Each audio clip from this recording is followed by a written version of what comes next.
Good morning twelfth class. Evolution chapter के अंदर जो नेक्स्ट टॉपिक है, हाँ ट्वेल्थ क्लास जो नेक्स्ट टॉपिक है वो इवोल्यूशन की थ्योरीज है। तो सबसे पहले हम लेमार्क की थ्योरी के बारे में डिस्कशन करेंगे। The theory of inheritance of acquired characters. जो थ्योरी है, अपनी फर्स्ट थ्योरी है, थ्योरी ऑफ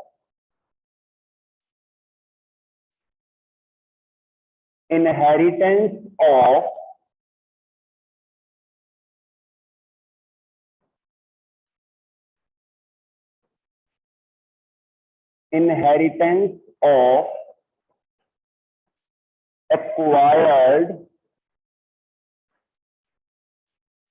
character।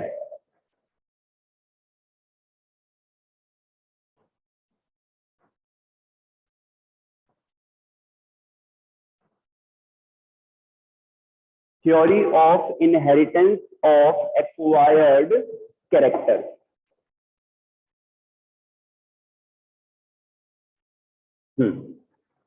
तो इस थ्योरी को बच्चों दिया था चेवेलियर डी लेमार्क। कुछ बुक्स में इन्हें जीन बैप्टिस्ट लेमार्क भी कहते हैं। चेवेलियर डी लेमार्क। इसके कुछ पॉइंट्स हैं बच्चों, मैं पॉइंट्स लिख देता हूं। अच्छा, इन्होंने एक बुक भी लिखी, इस बुक का नाम है philosophy zoologique. Philosophy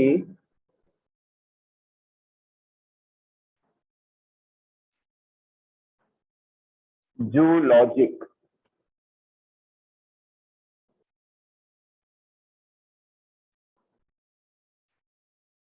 philosophy zoologique. Theory के जो फैक्टर्स हैं, factors of this theory.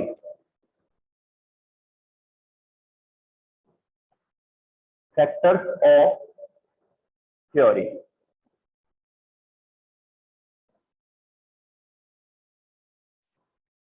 First है internal vital force. Internal vital force. Second, environment.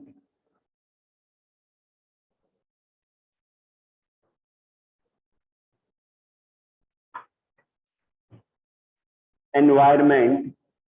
Third, new need.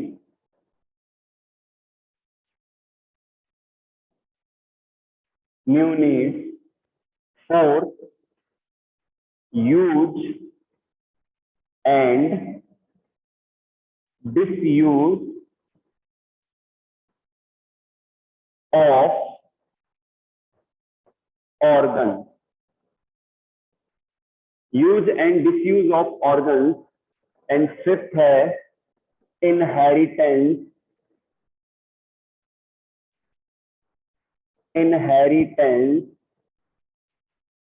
of acquired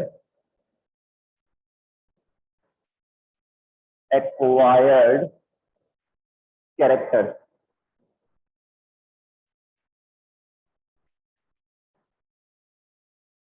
acquired character. ध्यान से देखिए बच्चों, we are discussing about the theories of evolution. At first we will discuss about the theory of inheritance of acquired characters. बच्चों, एक scientist हुए चेवेलियर D Lamarck, और इन्होंने अपनी बुक में इस थ्योरी के बारे में बताया। फिलॉसफी जूलॉजिक उनकी बुक का नाम था, और इस उनकी थ्योरी से इवोल्यूशन के कॉन्सेप्ट की समझाने की शुरुआत हुई। लेमार्क ने इसको स्टार्ट किया, ठीक है ना। तो उन्होंने ये बताया एक्वायर्ड कैरेक्टर। एक्वायर्ड कैरेक्टर कहते हैं लाइफ जीने के दौरान, जो भी कैरेक्टर एक्वायर किए जाते हैं किसी एनिमल में, किसी प्लांट में, तो उन्हें हम एक्वायर्ड कैरेक्टर कहते हैं। तो लेमार्क ने ये बताया कि जीव जो है, जो लिविंग बींग्स हैं, लाइफ जीने के दौरान जो भी एनवायरमेंटल चेंजेस के कारण से जो भी कैरेक्टर्स एक्वायर करते हैं, they transmit their characters to the next generation. वो अपने कैरेक्टर्स को, अपने ट्रेड्स को नेक्स्ट जनरेशन के अंदर ट्रांसमिट करते हैं। ओके बच्चों, तो इस थ्योरी को उन्होंने कहा theory of inheritance of acquired characters. बच्चों, इस थ्योरी के अलग अलग फैक्टर्स हैं, मैं इसको एक्सप्लेन कर देता हूं। फर्स्ट है इंटरनल वाइटल फोर्स। लेमार्क ने बताया लिविंग बीइंग की बॉडी में एक इंटरनल वाइटल फोर्स होता है, जिससे नेचुरली जो बॉडी ऑर्गन्स हैं उनकी ग्रोथ होती है। सेकंड लेते हैं एनवायरमेंट। लेमार्क ने बताया कि एनवायरमेंट के अंदर एनवायरमेंटल जो चेंजेस आते हैं, उन चेंजेस के कारण से लिविंग बीइंग्स के अंदर चेंजेस आते हैं। नेक्स्ट लेते हैं न्यू नीड्स।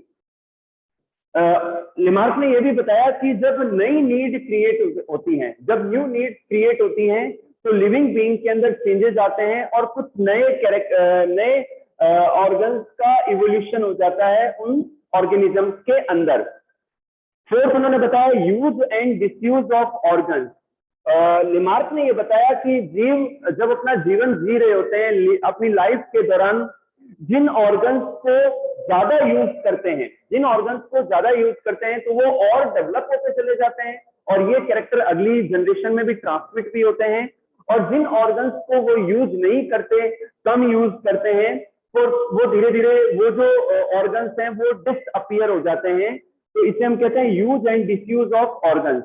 नेक्स्ट लेते हैं इनहेरिटेंस ऑफ एक्वायर्ड कैरेक्टर्स। बच्चों, नेक्स्ट पॉइंट है inheritance of acquired characters.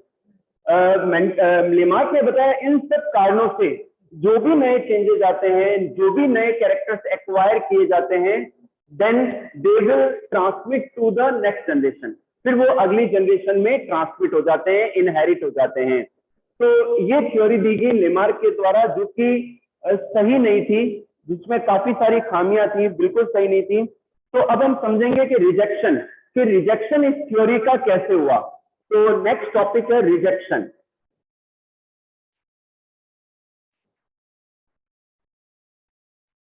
Rejection करेंगे। एक तो ऑगस्ट वीजमान ने क्या बताया, ऑगस्ट वीजमान।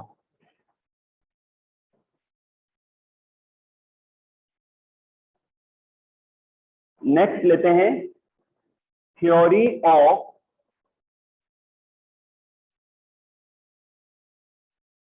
कॉन्टिन्यूटी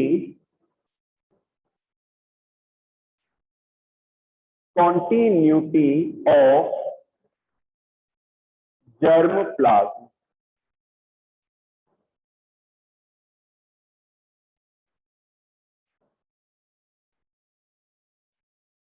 हाँ, अच्छा बच्चों, लेमार्क ने जो थ्योरी दी, तो उन्होंने क्या जो है आर्ग्यूमेंट दिए। उन्होंने कहा कि जो जिराफ है उनकी गर्दन पहले शॉर्ट हुआ करती थी और वो जमीन से ही वेजिटेशन को खाया करते थे, लेकिन स्लोली एंड ग्रेजुअली फिर वो जो लंबे पेड़ हैं, जो बड़े पेड़ हैं, वहां से वो जो है अपना फूड लेने लगे। तो इसके लिए उनको अपनी गर्दन को हाइट पर लेना पड़ता था, ऊंचा करना पड़ता था। तो इस कारण से धीरे धीरे क्या हुआ कि जो जिराफ की जो गर्दन है वो इलोंगेट हो गई। ऐसा लेमार्क ने आर्ग्यूमेंट दिया। और फिर उन्होंने बताया कि जो स्नेक्स होते हैं उनके भी पांव हुआ करते थे, लेकिन जब स्नेक्स ये चला करते थे, अपने बिलों में एंटर हुआ करते थे, तो वो इन पांवों का बहुत ही लेस यूज किया करते थे। और so that's why the feet disappeared in the snakes. ऐसा उन्होंने बताया कि स्नेक्स के अंदर जो फीट है वो डिसअपियर हो गए। ये उन्होंने आर्ग्यूमेंट दिए। ओके बच्चों, तो अब बात करते हैं रिजेक्शन की। रिजेक्शन कैसे हुआ बच्चों? ऑगस्ट वीजमान, अलग अलग साइंटिस्ट ने अलग अलग अपने दिए। ऐसा उन्होंने कहा ऐसा कभी थोड़ी होता है कोई। जैसे कि एक साइंटिस्ट हुए, उन्होंने ये बताया कि इंडिया के अंदर हजारों सालों से एक ट्रेडिशन है कि जो लड़कियां हैं, जो गर्ल्स हैं, उनके नाक और कान, ठीक है ना, नोज और ईयर जो है पियर्स किए जाते हैं for the ornaments, to wear the ornaments, है ना। तो ऑर्नामेंट्स को पहनने के लिए नाक और कान में छेद करवाए जाते हैं। और ये जो ट्रेडिशन है ये थाउजेंड्स ऑफ ईयर्स से चला आ रहा है, लेकिन आज तक ऐसा कभी नहीं हुआ कि नई बच्चा पैदा हुआ और वो फीमेल है तो उसके नाक और कान में ऑलरेडी छेद हो, ऐसा आज तक नहीं हुआ। लेकिन अकॉर्डिंग टू लेमार्क थ्योरी ऐसा होना चाहिए। फिर ऑगस्ट वीजमान ने क्या किया बच्चों? ऑगस्ट वीजमान ने 21 जनरेशन तक माइस लिए और 21 जनरेशन तक इन माइस की टेल को कट करते गए चले गए। 21 जनरेशन तक जो माइस है उसकी टेल को कट करते चले गए और हर बार उन्होंने ये देखा कि जो नया माइस है उसके अंदर टेल आती है। ऐसा नहीं हुआ कि बार बार कट करने पर टेल डिसअपियर हो गई अगली जनरेशन के अंदर, ऐसा बिल्कुल नहीं हुआ। देन फिर ऑगस्ट वीजमान ने एक थ्योरी दी, theory of continuity of germ plasma. August Weismann ने ये बताया कि हमारे अंदर जो जर्म प्लाज्मा है, हमारी सेल्स के अंदर जो जर्म प्लाज्मा वाली जो सेल्स हैं वो हमारे जेनेटिक कैरेक्टर्स को कंट्रोल करती हैं। जर्म प्लाज्मा के अंदर जो चेंजेस आते हैं वो फिर अगली जनरेशन जाते हैं, यानी कि जो जनरेटिव सेल होती है, जो रिप्रोडक्टिव सेल्स होती हैं, उनके अंदर जर्म प्लाज्मा पाया जाता है, वो हमारे जेनेटिक कैरेक्टर्स को कंट्रोल करते हैं। अगर उनके अंदर कोई चेंजेस आते हैं जर्म प्लाज्मा के अंदर, जेनेटिक मटेरियल के अंदर, वो फिर नेक्स्ट जनरेशन में ट्रांसमिट होता है। ऐसा ऑगस्ट वीजमान ने बताया रिजेक्शन करने के दौरान। तो इस तरीके से बच्चों लेमार्क ने एक इनिशिएट किया इवोल्यूशन के बारे में सजेस्ट करने के लिए, लेकिन एक्चुअल में इनकी जो थ्योरी है वो पूरी तरीके से सही नहीं थी। नेक्स्ट लेते हैं थ्योरी ऑफ नेचुरल सिलेक्शन।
हाँ बच्चों नेक्स्ट लेते हैं, चार्ल्स रॉबर्ट डार्विन ने थ्योरी ऑफ नेचुरल सिलेक्शन दी। इससे पहले जो चार्ल्स डार्विन है बच्चों, ये एक सी वॉयज पर गए, एक समुद्री यात्रा पर गए, एक जहाज के अंदर, एक शिप के अंदर जिसका नाम था HMS beagle. HMS beagle, HMS beagle जो जहाज है, शिप है, उसके ऊपर एक सी वॉयज के लिए गए, एक समुद्री यात्रा के लिए गए। और इस दौरान वो अलग अलग आइलैंड्स पर गए और उन्होंने डिफरेंट स्पीसीज को ऑब्जर्व किया, डिफरेंट आइलैंड्स के ऊपर, डिफरेंट ज्योग्राफिकल एरिया के अंदर, और उनके अंदर ऑब्जर्वेशन करके उन्होंने कुछ रिजल्ट पर वो पहुंचे। इसके फिर उन्होंने एक थ्योरी दी, थ्योरी ऑफ नेचुरल सिलेक्शन, और इसे theory of survival of the fittest भी कहते हैं। इसको हम समझेंगे। इसी दौरान एक और साइंटिस्ट हुए, अल्फ्रेड वेलेस। एक और साइंटिस्ट हुए बच्चों जिनका नाम है अल्फ्रेड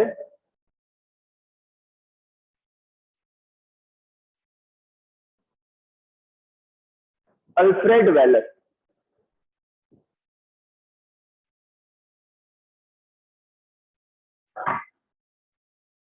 अल्फ्रेड वेलेस, ठीक है बच्चों। तो इन्होंने भी सेम जो डार्विन ने वर्क किया इस थ्योरी के लिए, वो सारा वर्क किया और इन्होंने भी ये थ्योरी दी, लेकिन ज्यादा जो रिसर्च या वर्क रहा वो डार्विन का रहा, इसलिए इसको डार्विन की थ्योरी भी कहते हैं। तो अल्फ्रेड वेलेस ने भी नेचुरल सिलेक्शन के बारे में काफी स्टडी किया। तो इस थ्योरी को अपन आगे बढ़ाते हैं। नेक्स्ट लेते हैं कि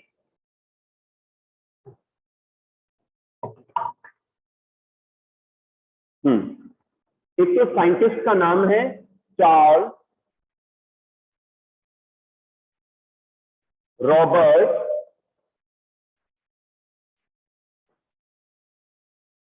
Darwin, Charles Robert Darwin. End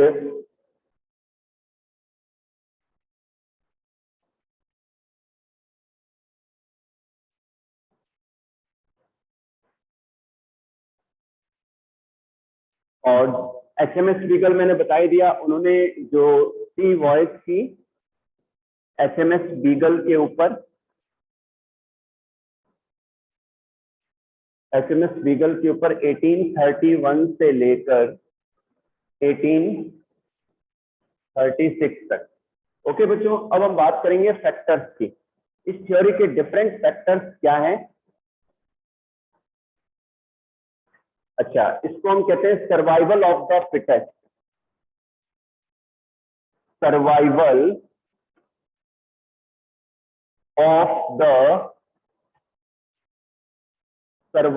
of the fittest theory भी इसे कहते हैं.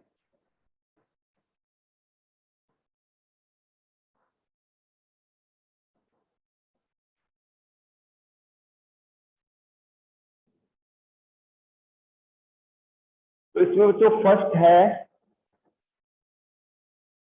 Over production.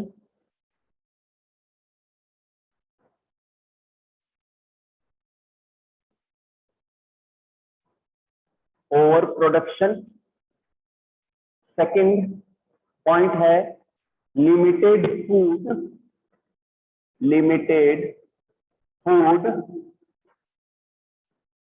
And space. Limited food and space. Next लेते हैं struggle for existence. Struggle for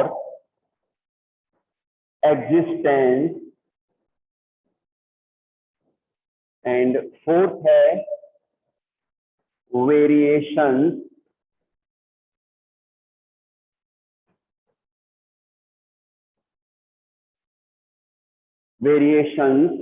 और बच्चों फिफ्थ इसका पॉइंट है natural selection.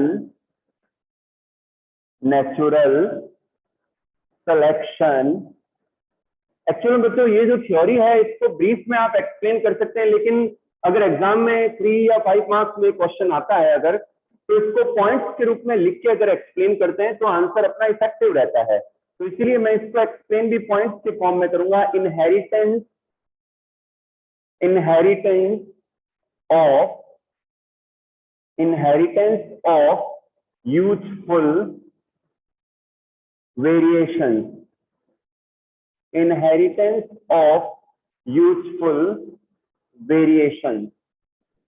and formation of new species.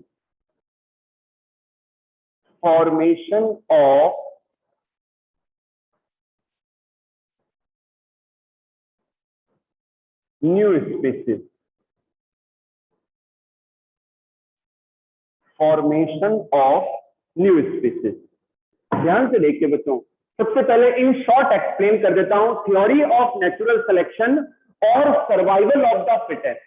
इस थ्योरी के अंदर चार्ल्स रॉबर्ट डार्विन ने जब अलग अलग आइलैंड्स पे गए और उन्होंने डिफरेंट स्पीसीज को ऑब्जर्व किया, तो उन्होंने इस कंक्लूजन पर पहुंचे कि नेचर जो है वो खुद सेलेक्ट करती है. नेचर खुद सेलेक्ट करती है किसको? सुपीरियर को. किसको? बेस्ट को. Nature select the superior, nature select the best को सिलेक्ट करती है. एंड वही ऑर्गेनिज्म सर्वाइव करता है जो नेचर के साथ अडप्ट हो जाता है. ठीक है, डार्विन ने बताया लाइफ जीने के दौरान जीवों के बीच में कई तरीके से, कई कारणों से, कई सारे रीजन से कंपटीशन होता है. इस कंपटीशन के अंदर जो सुपीरियर एनिमल होता है, जो सुपीरियर ऑर्गेनिज्म होता है, वो सर्वाइव करता है और जो इंफीरियर वन है वो रिमूव हो जाता है सिस्टम से.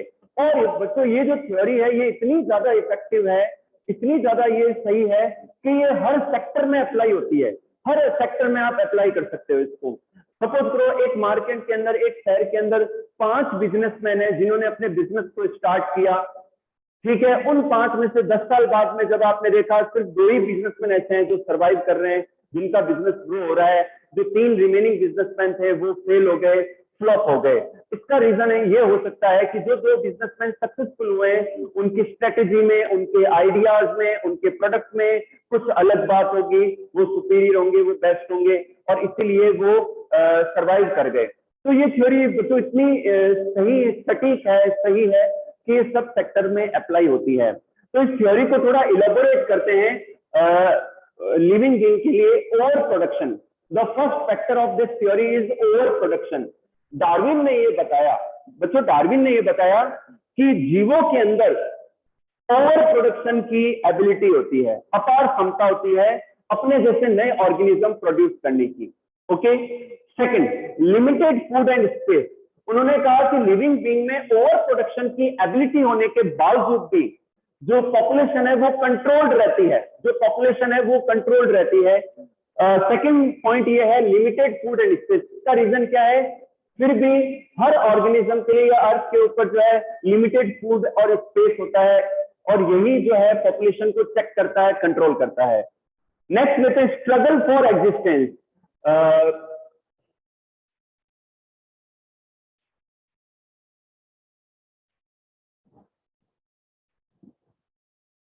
बच्चों डार्विन ने ये बताया कि लिविंग बीइंग्स के बीच में, जीवों के बीच में अपने एग्जिस्टेंस के लिए स्ट्रगल होता है, कंपटीशन होता है, लड़ाई होती है और इसमें जो बेस्ट होता है, इसमें जो ताकतवर होता है वो सरवाइव करता है और जो कमजोर है, जो इंफीरियर है वो रिमूव हो जाता है सिस्टम से। नेक्स्ट लेते हैं, फोर्थ लेते हैं वेरिएशंस। डार्विन ने ये बताया इसी दौरान लिविंग बीइंग्स के बीच में वेरिएशंस आते हैं, नए नए चेंजेस आते हैं। अच्छा, जो वेरिएशंस यूजफुल होते हैं वो उनको हेल्प करते हैं अपने एनवायरनमेंट के साथ में, अपने सराउंडिंग एनवायरनमेंट के साथ में अडेप्ट होने के लिए। और जो वेरिएशंस हार्मफुल होते हैं वो उस जाति को, वो स्पीशीज को ले डूबते हैं। ठीक है ना। तो जो वेरिएशंस बेनिफिशियल है वो ऐड होते चले जाते हैं और अडेप्टेशन में हेल्प करते हैं और जो वेरिएशंस हार्मफुल होते हैं वो उस स्पीशीज के लिए जो है घातक हो सकते हैं, लीथल हो सकते हैं। नेक्स्ट लेते हैं नेचुरल सिलेक्शन। इसी दौरान डार्विन ने बताया कि नेचर जो है सिलेक्ट करती है, जो जो ऑर्गेनिज्म अपने आप को अडेप्ट कर लेता है, अपने आप को सर्वाइव करवा लेता है, नेचर उसको सिलेक्ट कर लेती है क्योंकि वो बेस्ट है, वो सुपीरियर है। नेक्स्ट लेते हैं inheritance of useful variation. Naturally बच्चों जो वेरिएशंस आए हैं और जो यूजफुल है उसके कारण से वो स्पीशीज बनी रहती है, सर्वाइव कर जाती है, फिर वही नई प्रोजेनी को, नए ऑर्गेनिजम्स को प्रोड्यूस करती है। यानी कि जो यूजफुल वेरिएशंस हैं वही आगे नई जनरेशंस के अंदर जाते हैं, ट्रांसफर होते हैं। जो हार्मफुल वेरिएशंस हैं वो उस स्पीशीज के साथ ही रिमूव हो जाते हैं, खत्म हो जाते हैं, वो अगली जनरेशन में ट्रांसमिट नहीं होते। नेक्स्ट लेते हैं formation of new species slowly and gradually, generation by generation. Slowly and gradually, generation by generation क्या होता है कि ये जो यूजफुल वेरिएशंस हैं ये एग्रीगेट होते चले जाते हैं और एक टाइम के बाद में जो है न्यू स्पीसीज का इवोल्यूशन होता है, नई जाति का ओरिजिन होता है। ये डार्विन ने बताया। तो ये बच्चों कुछ एक पॉइंट्स थे डार्विन की नेचुरल सिलेक्शन की थ्योरी के। आप पॉइंट्स रीड करें, मैं अटेंडेंस ले रहा हूं आपकी। चलिए नेक्स्ट लेते हैं हम म्यूटेशन थ्योरी।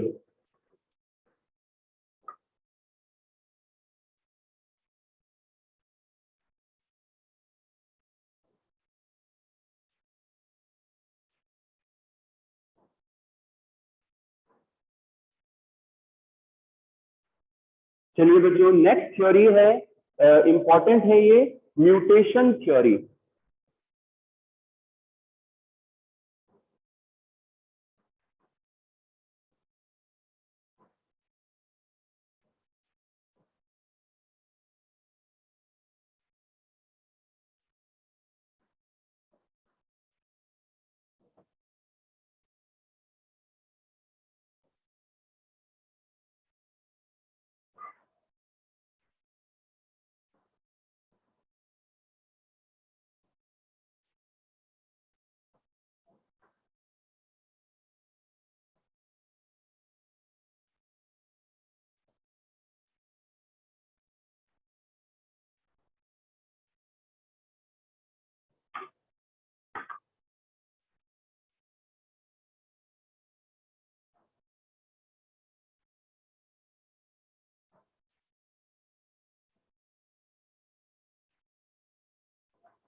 बच्चों नेक्स्ट जो थ्योरी दी गई इवोल्यूशन के लिए, म्यूटेशन थ्योरी दी गई and it was given by Hugo de Vries. Darwin ने ये बताया कि जो इवोल्यूशन है ये एक स्लो प्रोसेस है, ये एक स्टोकेस्टिक प्रोसेस है। जो वेरिएशंस है वो धीरे धीरे एग्रीगेट एक्यूमुलेट होते हैं जनरेशन बाय जनरेशन, और नई स्पीसीज का इवोल्यूशन होता है, ये डार्विन ने बताया। लेकिन म्यूटेशन ने कहा नहीं, सॉरी म्यूटेशन थ्योरी में हुगो डिवरीज ने कहा नो, ऐसा नहीं होता। हुगो डिवरीज ने कहा कि जो इवोल्यूशन है स्लोली नहीं होता, ये सडनली होता है, अचानक होता है, अचानक से नई ऑर्गेनिज्म नई स्पीसीज का इवोल्यूशन हो जाता है। तो he gave the mutation theory. तो म्यूटेशन क्या है? Mutations are sudden and permanent change in genetic material. Mutations are sudden and permanent change in genetic material of the organism. या फिर मैं ऐसे कहूं, mutations are sudden and permanent change in nucleotide sequences or nitrogen bases of the genetic material or DNA is called mutation. तो क्या होता है कि जब नाइट्रोजन बेस चेंज होता है तो जेनेटिक कोड चेंज होता है, जेनेटिक कोड चेंज होते हैं तो बनने वाली प्रोटीन चेंज होती है, और प्रोटीन चेंज होने से जो कैरेक्टर्स हैं, जो रिएक्शंस हैं, वो चेंज हो जाती है ऑर्गेनिज्म के अंदर, और इसी कारण से नए चेंजेस अपीयर हो जाते हैं ऑर्गेनिज्म के अंदर। तो म्यूटेशन में हुगो डिवरीज ने बताया, इनकी थ्योरी भी सही है, कई बार म्यूटेशंस भी होते हैं और नए कैरेक्टर्स जो है इनकॉर्पोरेट हो जाते हैं स्पीसीज के अंदर। तो उन्होंने कहा सॉल्टेशन, उन्होंने क्या कहा? Saltation, single step large mutation. उन्होंने बताया कि जो म्यूटेशन है वो सिंगल स्टेप में होता है, लेकिन वो लार्ज लेवल पर होता है, सडनली होता है और बहुत बड़े चेंजेस ला देता है। तो ये इस थ्योरी के अंदर बताया गया। तो सॉल्टेशन का बच्चों, सॉल्टेशन का यहाँ मीनिंग है सिंगल स्टेप लार्ज म्यूटेशन। अब बच्चों मैं आपको आज अडप्टिव रेडिएशंस के बारे में कुछ एक्सप्लेन करूंगा, अडप्टिव रेडिएशंस के बारे में।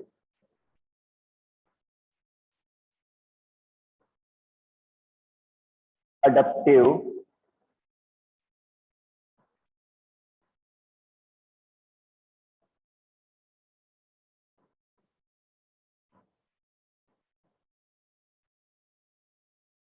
अडप्टिव रेडिएशन क्या है? What is the adaptive radiation? बच्चों क्या होता है कि कई सारी स्पीसीज के अंदर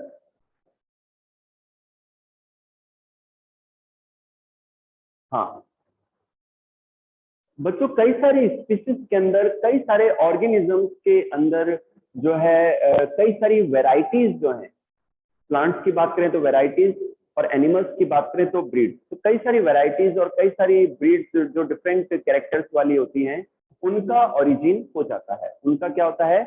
इवोल्यूशन हो जाता है, उनका ओरिजिन हो जाता है। अंडरस्टूड बच्चों? तो ऐसा क्यों होता है कि ये जितनी भी वैरायटी या जितने भी जो ब्रीड्स डेवलप होती हैं ऑर्गेनिजम्स की, एनिमल्स की या प्लांट्स की, तो वो ओरिजिन तो एक सिंगल एंसेस्टर से होती हैं, लेकिन उनका डिफरेंट डायरेक्शंस में अडेप्टेशन होता चला जाता है, और एक ही ज्योग्राफिकल एरिया में होने के बावजूद उनमें डिफरेंट वैरायटीज देखने को मिलती है। तो इसी को हम क्या कहते हैं? अडप्टिव रेडिएशन कहते हैं। The origin from the same और single ancestor but development in the different directions in same geographical area is called adaptive radiation. तो डार्विन जो है बच्चों, ये अपनी सी वॉयज के दौरान एक आइलैंड पर गए जिसका नाम था गैलापागोस आइलैंड। क्या नाम था? गैलापागोस।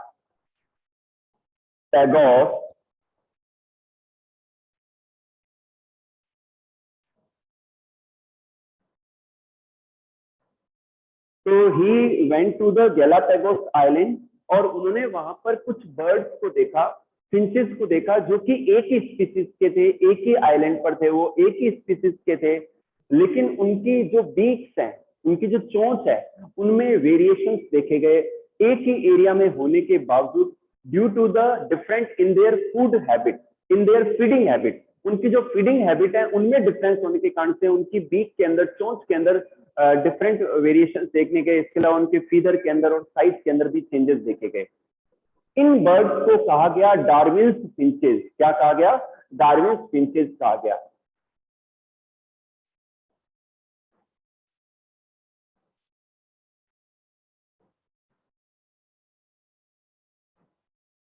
इनको बच्चों क्या कहा गया? डार्विन्स फिंचेस कहा गया। क्योंकि एक ही ज्योग्राफिकल एरिया में होने के बावजूद उनकी जो बीक है या चोंच है, उनकी शेप के अंदर काफी वेरिएशंस देखने को मिले, और इसको डार्विन ने अडप्टिव रेडिएशन कहा। क्या कहा? अडप्टिव रेडिएशन कहा कि डिफरेंट डायरेक्शंस में अडेप्टेशंस आने के कारण से जो है अलग अलग वेराइटीज का यहाँ इवोल्यूशन हो गया है, ऑरिजिन हो गया है। तो इसी को हम क्या कहते हैं? अडप्टिव रेडिएशन कहते हैं। एंसेस्टर सेम है, ऑरिजिन सिंगल स्पीसीज से हो रहा है, लेकिन डिफरेंट डायरेक्शंस में हो रहा है। एक और एग्जांपल बताता हूँ कि जो ऑस्ट्रेलिया है, ऑस्ट्रेलिया के अंदर मार्सुपियल्स पाए जाते हैं। तो ज्योग्राफिकल एरिया एक ही हो गया, लेकिन इन मार्सुपियल्स में भी कई सारी वेराइटीज देखने को मिली। तो यह है। इसी तरीके से एशिया के अंदर जो प्लेसेंटल मैमल्स हैं, इनमें भी कई सारे प्लेसेंटल मैमल्स की वेराइटीज देखने को, ब्रीड्स देखने को मिलती है। तो ये सब अडप्टिव रेडिएशन को शो करते हैं। अंडरस्टूड? नेक्स्ट लेते हैं बच्चों, इवोल्यूशन के कॉन्सेप्ट को समझाना चाह रहा हूं मैं।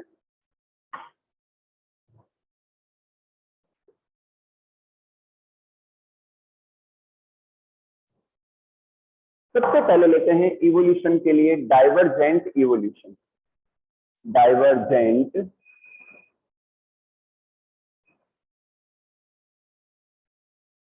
Evolution. Yes, what is divergent evolution? बच्चों, कई सारे एनिमल्स या प्लांट्स की वैरायटीज का एक सिंगल स्पीसीज, एक सिंगल एंसेस्टर से ऑरिजिन होना, और फिर डिफरेंट डायरेक्शंस में इनका डेवलपमेंट हो जाना, डिफरेंट डायरेक्शंस में डिफरेंट अडेप्टेशंस आने के कारण से उनमें नई वैरायटीज डेवलप हो जाती है, नई ब्रीड्स डेवलप हो जाती है। तो इसी को हम क्या कहते हैं? डाइवर्जेंट इवोल्यूशन कहते हैं। तो डार्विन की जो फिंचेस का एग्जांपल है वो डाइवर्जेंट इवोल्यूशन का एग्जांपल है। और इसी तरीके से जो मार्सुपियल्स हैं, मार्सुपियल जो मैमल्स हैं, वो भी डाइवर्जेंट इवोल्यूशन का एग्जांपल है, क्योंकि वो डिफरेंट वेराइटीज को, डिफरेंट ऑर्गेनिजम्स को शो करते हैं। तो ये डाइवर्जेंट इवोल्यूशन का एग्जांपल है। अंडरस्टूड?